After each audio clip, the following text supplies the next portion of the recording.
Welcome. We're going to do a tier maker. Keanu Reeves movies. I've wanted to do this for a while. I never really found a good list, though. And this list is not bad. It might even be it is definitely the most complete of all of these lists that are out here, because most of them have like a third or a fourth of this. It's missing Bill and Ted 3, but I think it has everything else. We have John Wick 1, we have John Wick 2. Where's John Wick 3? Don't tell me John Wick 3 isn't on here. John Wick 3 is on here. Okay, good. All right. We're off to a good start. I'm not going to try to put this all into chronological order. That would take way too long. But we're going to start first with the films I have not seen. And there's quite a few in here I haven't seen. So let's knock those out first. A Scanner Darkly. Never seen it. Like the look of it. The rotoscope animation, whatever they did. Looks cool. Watched a trailer. Thought, yeah, I'm going to watch that someday. Never did. A Walk in the Clouds. Yeah, I've seen that. Bogus Journey, Dracula, Chain Reaction, Constantine, Dangerous Liaisons. Have not seen it. There was probably a 15-year stretch in my life where I basically never saw anything that looked even remotely like a period film. Interview with a Vampire, I guess. I got dragged to that, even though it's not really a period movie. So I missed that one. Probably should go back and watch it. Still apparently a really good movie. Seen Destination Wedding.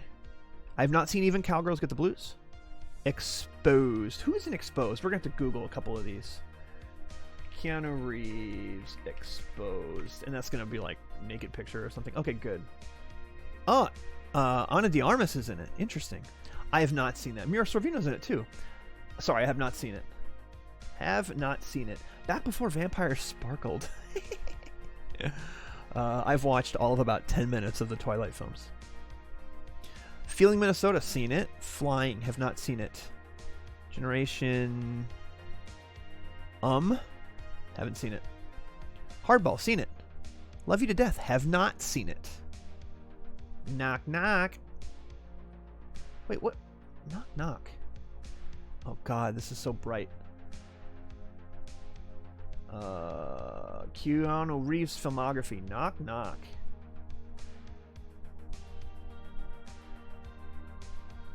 Oh, it's an Eli Roth movie that he's in. No, I have not seen that one. Because Eli Roth sucks. My nieces love Twilight. Hey, for the target demographic, big success. I am not that person. Of course, we've seen Johnny Mnemonic. Is this Man of Tai Chi? Because I'll be honest, that's been on my short list of movies to watch, and I've never made it to it. I think that is Man of Tai Chi. He directed that. We're going to put that up into have not seen. I have seen 47 Ronin. Saw it opening weekend in the theater, believe it or not. The Bad Batch? What is that? Oh, there it is. 2016. Oh, way to go, Wikipedia. It won special jury prize at Venice? Really? It's about a young woman exiled to a desert where she's attacked by a group of cannibals led by Jason Momoa. Oh, I saw the trailer for this. And I thought, that looks batshit crazy. Annapurna Pictures. Yeah. Haven't seen it. I'm curious, though. Sweet November, seen it. Street King, seen it. Day the Earth Stood Still, seen it. Devil's Advocate. The Gift. Lake House. Last Time I Committed Suicide, have not seen. Matrix 1, 2, and 3. Duh.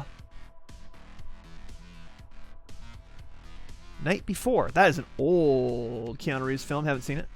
Prince of Pennsylvania. Haven't seen it. Seen The Replacements. What Lives of Who? Private Lives of Pippa Lee. Haven't seen that. I haven't even heard of that.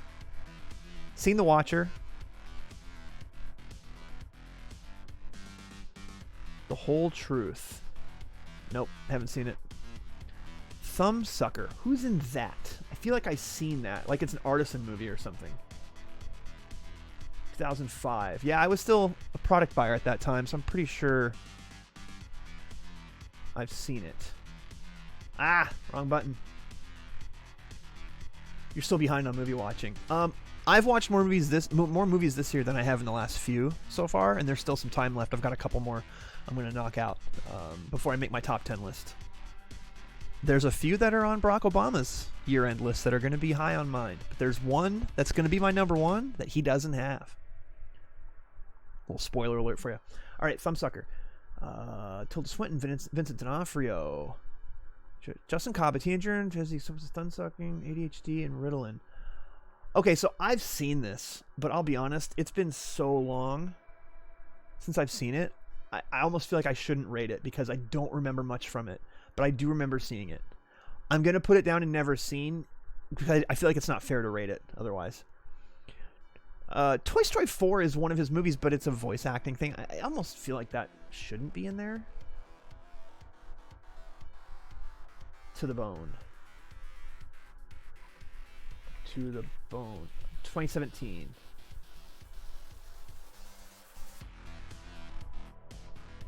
It's a Netflix movie. July 14th.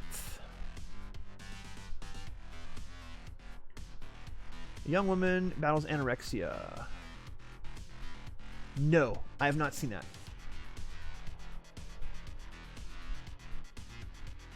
What is this? Barbara Hershey, Peter Falk. Tune in tomorrow. No, haven't seen it. Oh yeah, that movie. Haven't seen it. Okay. I think the rest of this list I've seen. Oh, no. I haven't gone through the middle. Replicas, haven't seen. Seen River's Edge. Haven't seen Siberia. Permanent... What? I've seen Henry's Crime. I've seen Much Ado About Nothing. I've actually seen that one. I've not seen My Own Private Idaho, and I'll tell you, that's a blind spot. That's one I should probably go back and take care of. Him and River Phoenix together. Something I probably should watch at some point. Permanent Record. No. If it was Permanent Midnight, I would have seen it, but that one has Ben Stiller in it. Permanent Record. Where'd it go? All right. There. So, here's where we are. We're starting off this list already with 1, 2, 3, 4, 5, 6, 7, 8, 9, 10, 11, 22 films I haven't seen of his. Wow. I'll be honest, though. There's only maybe 3 or 4 in here that I should see. Right?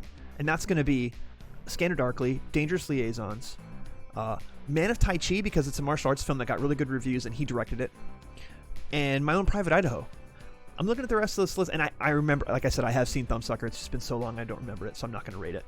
The Bad Batch, I was curious. It didn't get good reviews, but it was a good trailer. But I feel like there's only 4 in that list I should see. If there's any in there that y'all have seen, and I should take the time to go catch up on, let me know in the chat. Throw it down there. Okay. Of what's left, let's dive into it. And I'm not going to spend a ton of time on this, on some of these, because some of them are just really quick. Just throw it out there. River's Edge. Let's start with a throwback. River's Edge. Crazy movie. Crispin Glover. Ethan Suplee is in it. Plays a really creepy dude. In fact, he's the one who kills his girlfriend or a girl he's seeing. He just like chokes her to death by the river. And he goes to school like it's no big deal. And he tells one of his friends, yeah, she's not here. It's like, oh, where's she at? Oh, I killed her. She's down by the river. What? And so the friends and him go down to the river. And it's like a small film, but it's really well acted. And it's pretty fucking dark. Keanu's not in it. I mean, he's in it, but he's not the person that you remember when you think of this movie. You think of Ethan Suplee and you think of Crispin Glover. They were really good in it. But I'm not rating Keanu's performances here. I mean, should I? Here's the thing. Keanu's Keanu, like 95% of the time. He's a character actor. He's basically playing a version of himself. Sometimes he goes a little bit out of his comfort zone. Most of the time, it's him.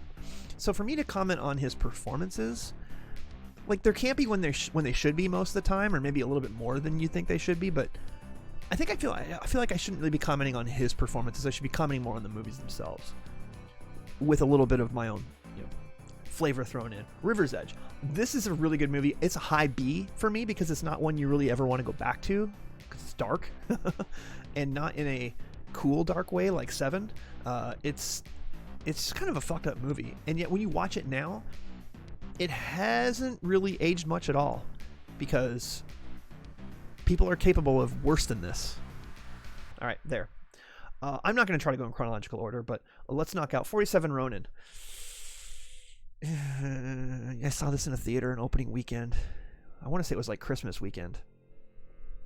Looked kind of cool. Yeah, look, if it's on TNT on some weekend and you're just flipping through the channels and you're bored, you've probably seen bits and pieces of it.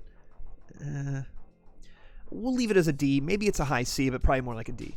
Oh, Walk in the Clouds. It's a romance. It's not bad. I mean, for what it is, it's not bad. A low C is where that's going to end up. Always Be My Maybe. I liked this movie, even though you basically know what's coming the entire time. Love the casting of the two leads, and Keanu in this is a parody of himself, and he is absolutely hilarious. I want to say this is on Netflix. I'm going to look that up real quick. Always Be My Maybe. Yeah, it's Netflix. Randall Park, Ali Wong. Really good movie. Again, it's not like it's super unpredictable, but it's not the point. It's getting there to the end is the fun part. And when Keanu shows up, best part of the whole movie. Definitely worth watching. It's definitely a B. Bill and Ted's Excellent Adventure is an S, and I don't want to hear shit from anyone. All right? If you think this is less than an S, we need to talk. Either you don't like stuff that's cool, or you don't like stuff that's awesome, and you need to step back a little bit and check yourself before I wreck you in game. Why would anyone give you shit about that? I know. I don't think anyone would. But you got to throw it out there to be safe. All right. Bill and Ted's Bogus Journey. Kind of a guilty pleasure. I'm rating it as a high B. All the stuff with death, damn good. Now, the third film is not in here because this list was probably out before that. The third film, it's a low C for me. Pacing's a problem. Not really funny. It's almost like it isn't trying to be funny. And then there's some action at the end, but you could tell they didn't really have a budget for it, and the reach out exceeds the grasp on what they're trying to do in the final act. By the end of it, though, you're like, okay, yeah, I mean, that was all right. Probably not worth the wait, but that's the third one. The second one was a little bit of a disappointment because it didn't live up to the first film. But then again, what could? San Dimas High football rules! All right. Dracula. I like death a lot. God, I'll be honest, when I first saw this film, it was like a low C. Rewatching it now, it is the right level of camp. And Gary Oldman in this movie, chef's kiss. It's a B. It's like a low B. And some people rate it higher. I think nostalgia has kind of creeped up on this movie. I'm leaving it as a low B, but if you think it's an A or even an S, I wouldn't argue with you. It's not Coppola's best film by any stretch, but it's kind of fun. It doesn't look like it would be fun based on how dark it is, but that's just visually the production design. Very gothic. But the movie's actually kind of campy fun. We'll put it as a low B. That was sure a movie. Yeah. And look, if you think Dracula's lower than that too, I wouldn't argue with that either. I had some fun on a second viewing a few years ago. Okay. Chain Reaction. This was an early Keanu Reeves action movie. It's a low C. It's not bad. It's not great. Morgan Freeman has been 53 years old for like 30 years now. And this is one of those movies where you look back and go, he was in his early 50s. Or was he? I don't know. But you can look at Keanu and tell he was a little bit younger. It's all right. It's all right. I haven't gone back and watched it since I saw it in the 90s, but I do remember enough of it to feel like I can rate it. Constantine. We're going to put this as a B. This is like a mid-B. Love the look of the movie. Love the soundtrack. Love the casting. It's a little long. Pacing's a little disjointed, but it's a pretty good view, and it has aged pretty well over the years. We'll give it that. Destination Wedding. So this has Winona Ryder and him in it. Oh, this movie's terrible. It's bad. It's so bad. Destination Wedding. It was on Amazon Prime or Netflix. I wanted to like them so much, and the way that those characters are written, they are meant to not be liked. And you're spending all this time with them, and you're not rooting for them, and then are they going to get together? Are they not going to get together? Who gives a shit? They're both terrible characters. That's how they're written, and it's nothing against Ryder or Reeves in the film. They're doing what's on the paper, and they're doing what the director's telling them to do, but it's just, you don't want to spend time with these people at all. Mushi says, I went through a Winona phase. I think a lot of people did. This one's well after that phase. They did the best they could. It's not on them. It's on the screenwriter, and it's on the director. Why would you want to spend time with these people is basically the whole thing. Feeling Minnesota. Romantic comedy, kind of in that, like Walk in the Clouds is a romantic drama. This is a romantic comedy. It's a high D, honestly. It doesn't hold up today. It was so of its grunge era. They took the name from a Soundgarden song. I'm looking California, I'm feeling Minnesota. Yeah. So they were trying to be singles, and it's no singles. Hardball, super underrated. That is an A. How did this movie get made? If you haven't seen Hardball, what is this pulling down over here? If you haven't seen Hardball, you need to give it a look. The setup is super cheeseball. Like, he's a gambling addict who's getting out of prison, and part of his parole or like a work release thing is that he has to coach a junior high baseball team. I could be misremembering a little bit, but I'll tell you what. I don't know how. This is basically Bad News Bears, but darker. The comedy in it is a little sharper, a little more pointed. It's not, I mean, it's kind of R-rated. I mean, is that movie even R-rated? It might be. Hardball. Oh, I gotta go back to the filmography. Hardball.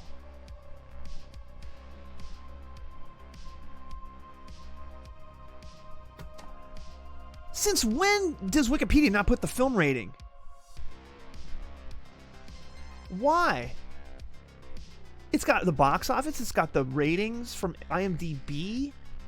Hardball at IMDb. All right, fine. We'll click that. Why is the movie's rating not on there? That doesn't make any sense. Up on the poster. It's an R. You can see it from the poster.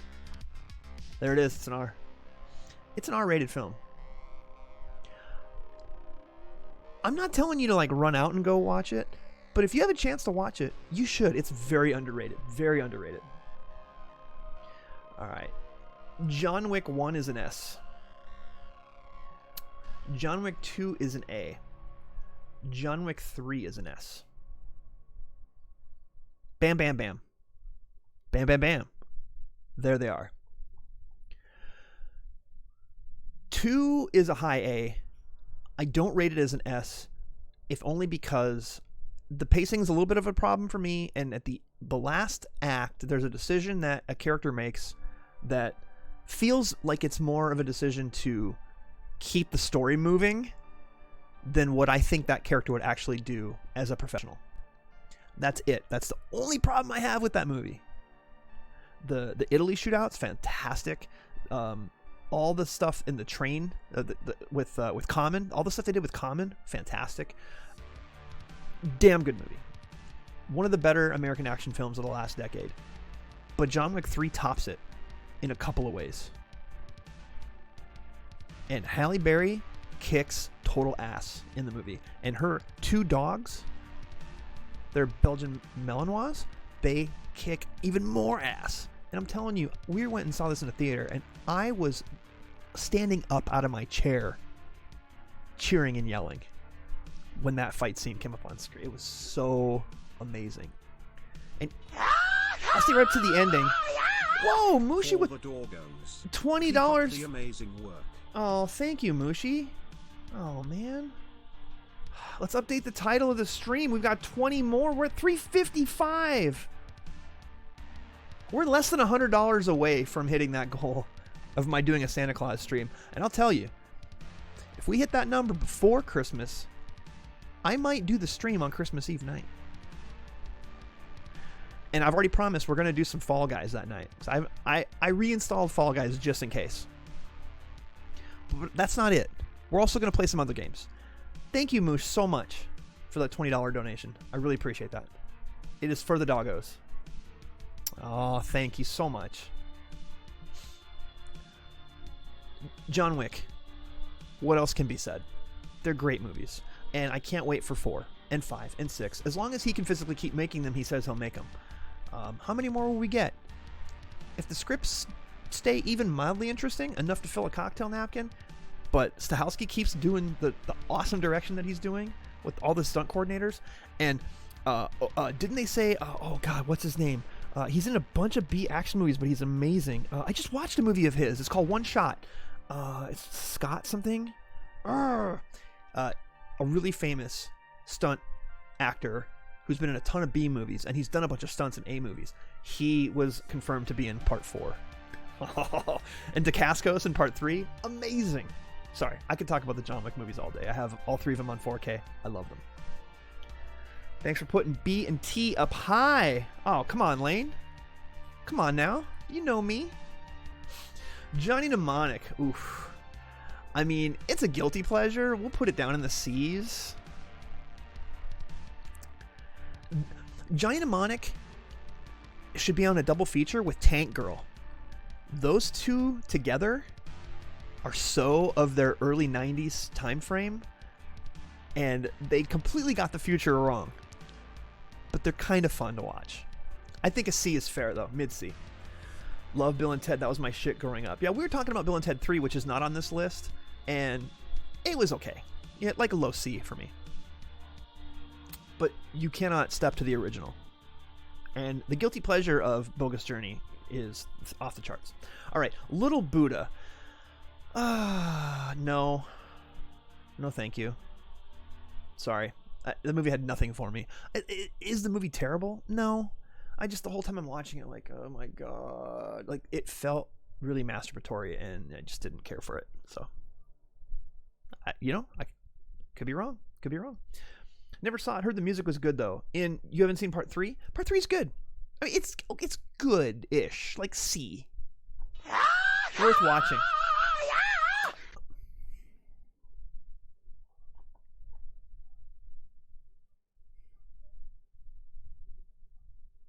Koiser just came in with $100. Koiser just came in with $100.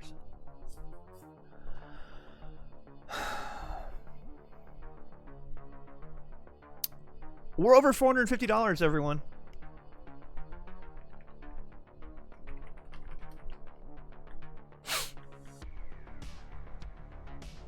Thank you, Koiser. You did not have to do that, man. You did not have to do that. You were baited. What? When I said we're just under $100, is that the bait? If that was the bait, I'll take it. Like, I will remember that. And I'll just keep throwing those vibes out there. If that's what worked. Of course, sir, you are a real one. Legit. Bag of Rye, Mushi, Koiser, all with direct donations tonight. And we are over the goal.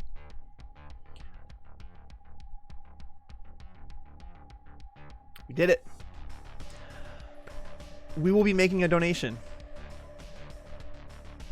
to Canine Companions that is going to make us, as a channel, have donated over $10,000 in cash in 2021.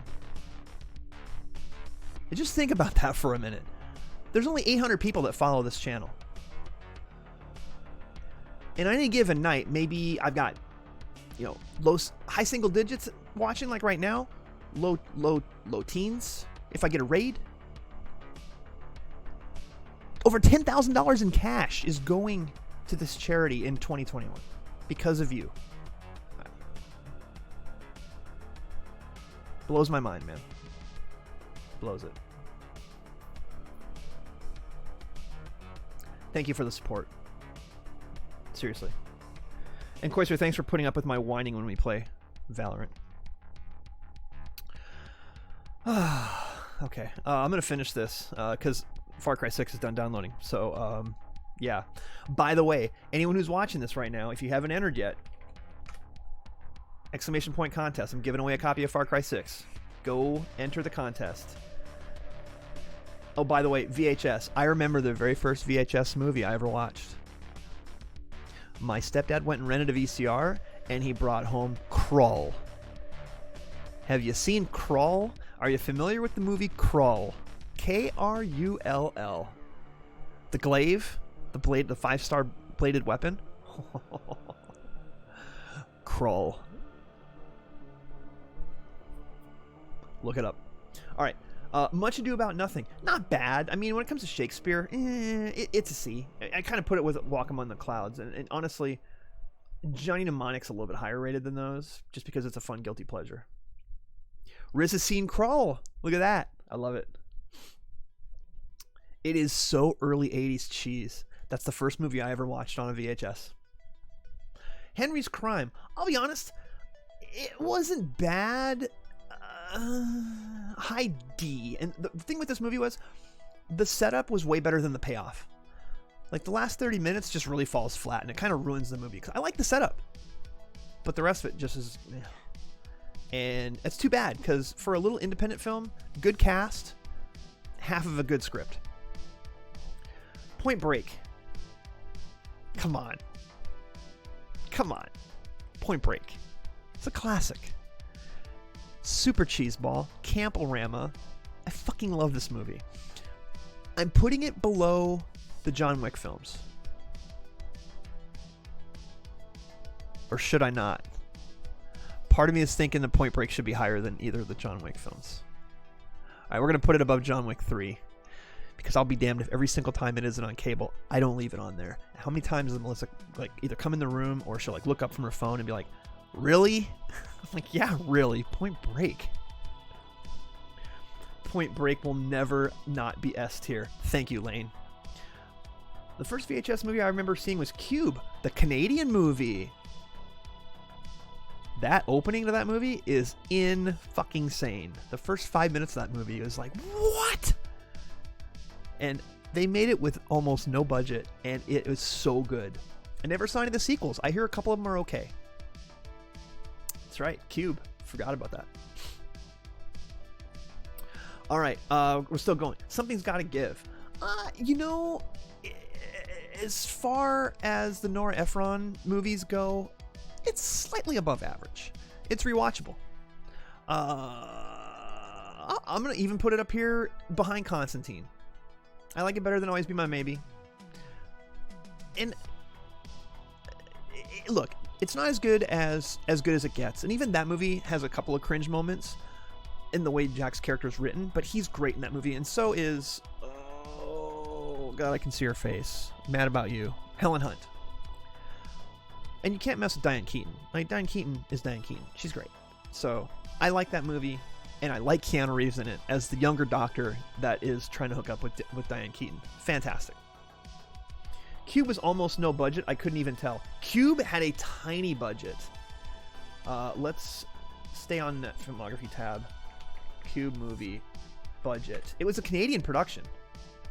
$350,000 they made that movie for. And it made $9 million at the box office. And there's the dude from the intro. Haha! Yeah, Cube's a good movie. Cube's a good movie. And by the way, Cube rented like nuts. I could not keep it in my store. So shout out to Cube.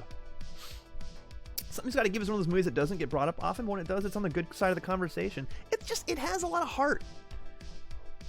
And you can't help but root for it. Cube, yeah, 97. I think it hit video in 98. All right, Speed. It's S tier, but I'm putting it at the back of S tier. The bus jump kills me every time. And by the way, I saw this in the theater 4 times. One time, and then it hit the second run theater for $1.50. I just kept going and kept going and kept going. 4 times. Speed's a fucking great movie. And some would even argue it should be ahead of John Wick 3, but I can't do that. Can't do that. All right. Street Kings. It's a low D.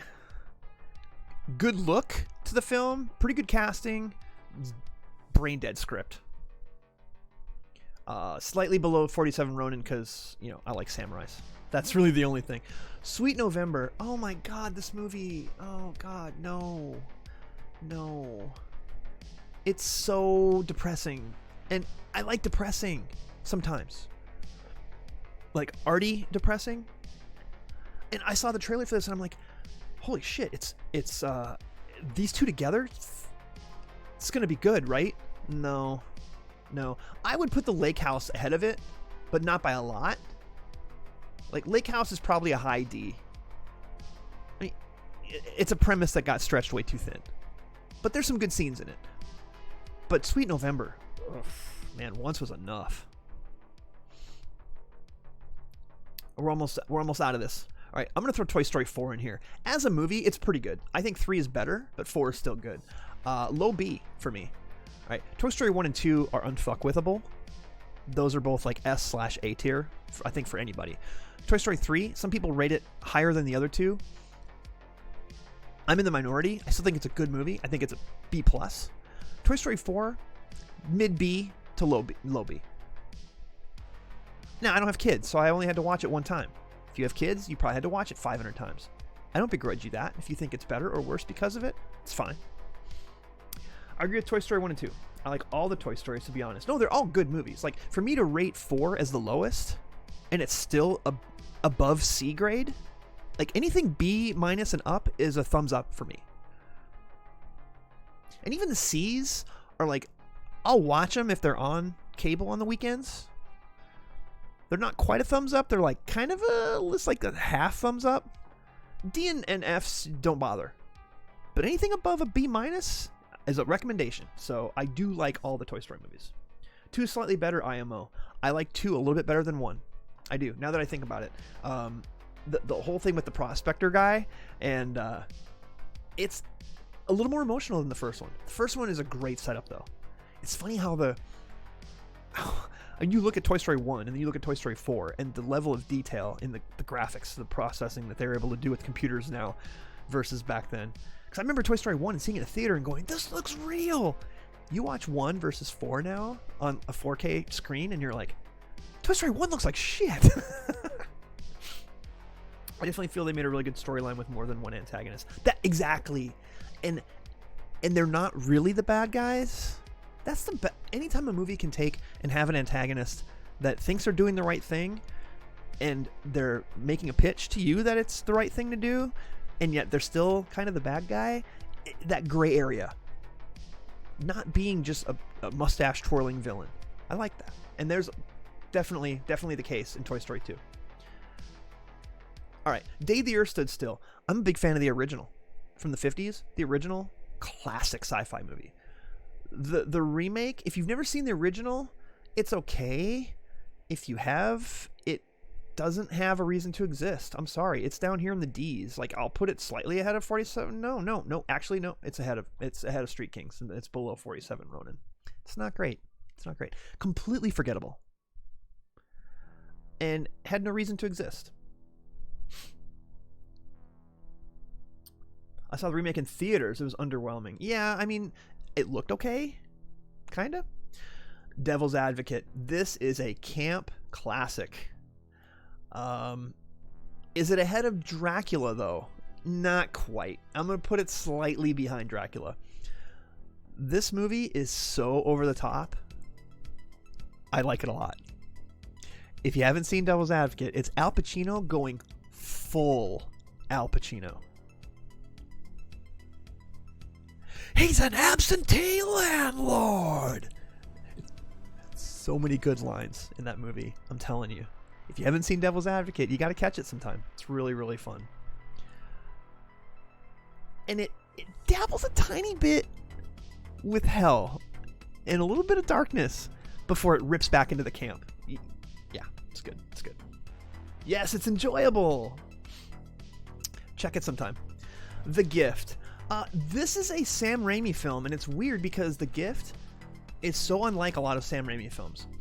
I'm rating it as a high C because it's a pretty good script. Actually, it's a really good script. The casting is good. By the end, it's kind of like, really? Like, just the ending, just a little bit for me not to put it as a B-. But it belongs ahead of these other movies. It is actually a really underrated movie, and it's one of those Sam Raimi films that you just didn't expect. I will say, though, when you talk about Sam Raimi and dramas, like straight drama, nothing beats A Simple Plan. I read the book before the movie, and then the movie came out, and the movie nailed the feel of the book perfectly, and both are amazing. It's a great read, and it's a great movie. The Gift is kind of trying to be like A Simple Plan. It's nowhere near as good. So it's a high C, though. It is definitely watchable if you catch it on cable. Okay, we'll do the Matrix ones last. The Watcher. Man, this is an F. It's so... Oh my god, I don't know where to put this. I'll put Destination Wedding a little bit higher than Little Buddha, but yeah, The Watcher's so not good.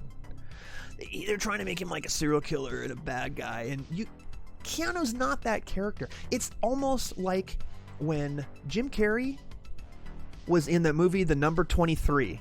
Y'all remember that one? Everywhere he looks, he sees the number 23.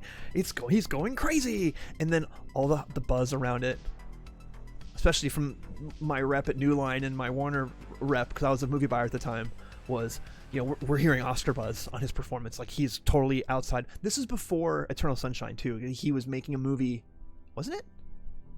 Eternal Sunshine was 2002. No. 2004. Eternal Sunshine came out when? 2004. The Number 23. 2007. It was after that. Oh my god. No. Number 23 is bad. Jim Carrey should not try to play that character. Same thing here. Keanu Reeves as a, drifter type, like killer type person, horribly miscast. Nice try. Horrible. Number 23 was so weird about how much hype was around it. Yeah, there was hype. And it just sucked. Yeah, the movie was not good. Okay, Replacements. High C, mid C, kind of a mid C. I'll put it behind Johnny Mnemonic, but ahead of Much Ado About Nothing. I don't know how much of it really happened in real life, but it doesn't feel like any of it happened in real life. It's got its moments. It's not a bad sports movie, but if you're going to watch a sports movie with Keanu Reeves, watch Hardball. Way, way better. All right, last is the Matrix films. I don't know how you don't put Matrix 1 ahead of everything else except Bill and Ted. In fact, if you put the Matrix ahead of Bill and Ted, I'm not going to argue with you. I think the Matrix... All right, full confession. 1999, I am a movie nerd who is branching out and watching a ton of foreign films, starting to get into anime, and a couple of my friends were like, dude, you gotta see The Matrix. So I was like, okay.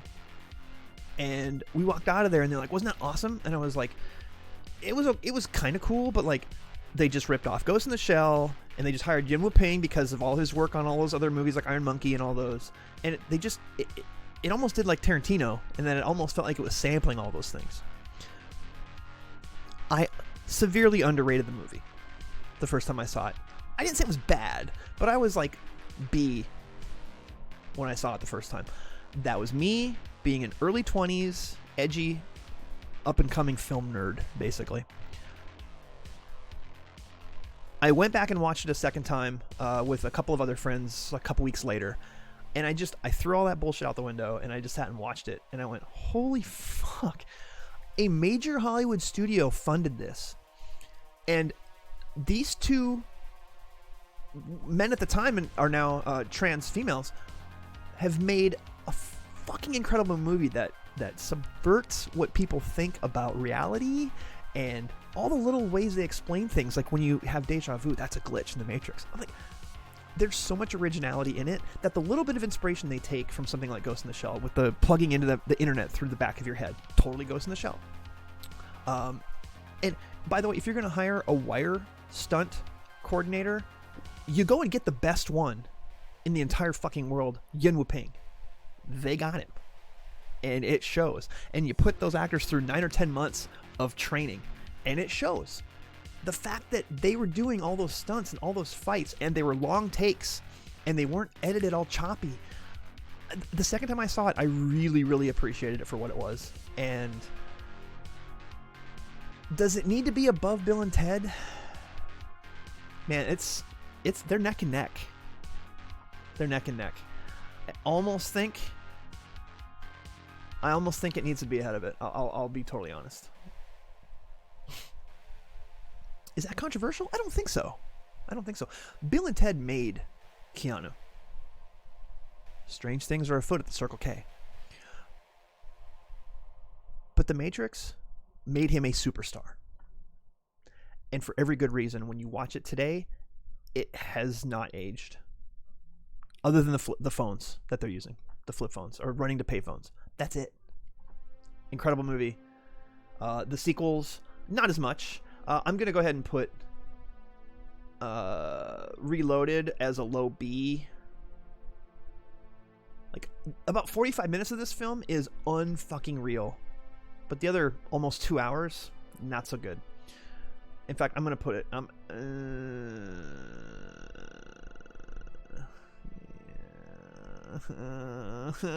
okay, it's a more of a higher B. And I'm going to put Revolutions as a low A, because I think Revolutions is a little bit better than it didn't have the middle child feel to it. It was building to a point, and all the mechs battling at the end, and his fight with the one true Agent Smith in the rain, the way that is filmed is fucking amazing. The CGI works in service of the story, and it isn't because of something else. Is the ending a little camp? Him basically being Jesus? Yeah. But it's a good setup for what we're going to see here next week with the fourth one. Don't forget, he doesn't really win. It's a truce. All right, keep that in mind. All right, I'm going to take a look at the chat now. Confession time, I have not seen The Matrix. Wow. It felt like a defining cultural moment. Bag of Rye is 100% correct. The Matrix was a movie that, if you didn't see it at the time, you were completely left out of a conversation that was happening.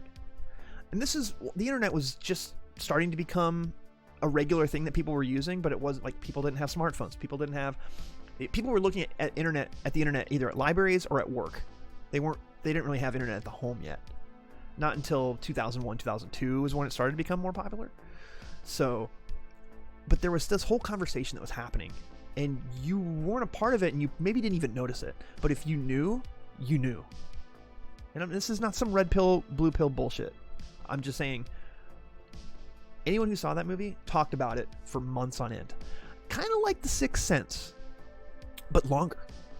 And I would argue this film, massively influential.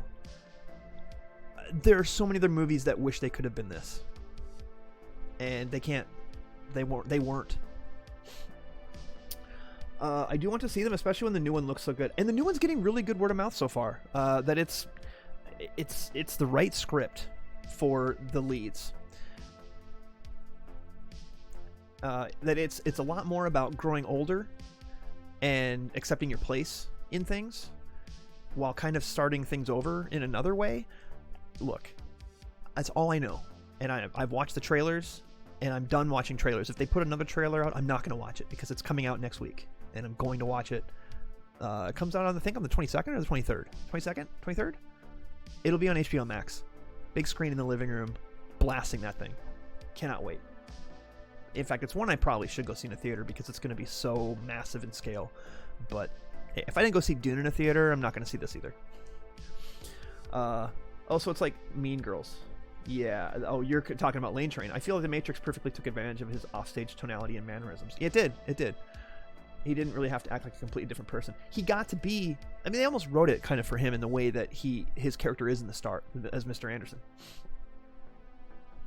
I watched it over at my buddy's house on VHS. So also The Matrix was one of the first purchases I made as a film buyer when I started working for Hastings in the summer of 99. I started corporate last week of June, first week of July of 99. And that DVD came out, I want to say September 99. Matrix Street Date DVD 1999. I want to say it was September of 99. Oh. No, that's not it. Matrix 1999 DVD release. Y'all are wrong. It was in 99.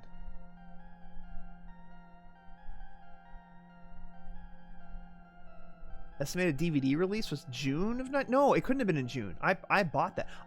We were out of stock on that thing for weeks. I had to keep like trying to overnight product from Ingram. It was horrible. The Matrix came out when I was 4. Can we get some F's in the chat for Lane? So. Oh, that's what you're saying with Mean Girls. Okay, it was a cultural touch point. That it was referenced by everyone. Yeah. Clueless also maybe? Whatever. Joining my adult self maybe my adult self would have found it annoying I was joining in on it. Okay. I mean, it's Mean Girls. It was a major hit at the time.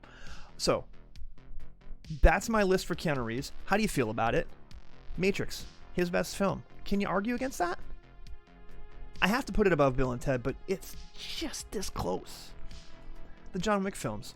All 3 of them. Fan-fucking-tastic movies. Point Break and Speed. Hello. S tier. Hardball. Super underrated. Go check it out. Really good sports movie. Emotional in ways you do not expect. Matrix Revolutions. Pretty good. Pretty good. A little bit better than the second movie. River's Edge. Very dark, early Keanu Reeves movie. Go check it. Very dark. Kind of artsy. Dark. Bill and Ted's Bogus Journey. Good stuff. I'm not going to go through all of this. I'm just wanted to call out the main ones that I like a lot. Something's Got to Give. One of the better Nora Ephron movies. Always Be My Maybe's on Netflix. And Keanu Reeves is in it a little bit. He's playing a version of himself as a celebrity. But like a cocky version. Hilarious. Gotta see it. And it's a good romantic comedy with the 2 leads. Dracula. Come on. Camp. Devil's Advocate. Also camp. Those 2 are almost a double feature. If you watch Bram Stoker's Dracula and Devil's Advocate back to back, you're gonna have a hell of a night. You're gonna have a hell of a night. You're gonna have a lot of fun.